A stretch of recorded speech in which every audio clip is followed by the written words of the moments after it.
اقول لك بقى على حلوه سريعه، حاجه كده في الحر ده ترطب على قلبك لو كلتيها ساقعه، ومش هتاخد منك 5 دقايق في المطبخ. عندي هنا على البارد الاول كوبايتين كده من الحليب في الحله كده، ونزلت عليهم ب3 معالق من الكاستر و4 معالق من السكر وكيس من الفانيليا.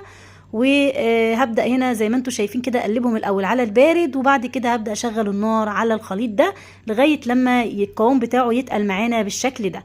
عندي هنا لفة من الجلاش بالشكل ده، هجيب كده ورقة ورقة اتنيها، او اتني الورقة بالشكل ده، وهبدأ اجيب ورقة تانية برضو اتنيها واحطها عكس عكاس زي ما انتم شايفين. طبعا يا بنات الشكل شارح نفسه. هنجيب بقى الحشوة بتاعة الكاستر بتاعتنا ونحشي بالشكل اللي انتم شايفينه ده. وهنا اهو بوريكم واحدة كمان، ركزوا وشوفوا بتتقفل ازاي. ببدأ احط الكاستر كده في النص، بس طبعا يكون برد، وهبدأ اقفل من الناحية دي ومن الناحية التانية عشان نتأكد ان كله اتقفل. وعلى الناحية المفتوحة هبدأ كده اجيب جريلا او طاسة معلقة سمنة كده او زبدة، وابدأي كده سوي بقى يمين وشمال. مش خدي بالك ان مش هتاخد منك وقت نهائي على النار من فوق.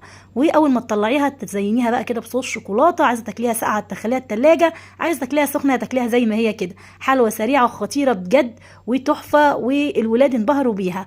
ما تنسينيش يا قمر بقى بالله عليكي تعملي لي لايك وشير للفيديو لو الفيديو عجبك، ومتابعة في الصفحة والاشتراك كمان في القناة. بحب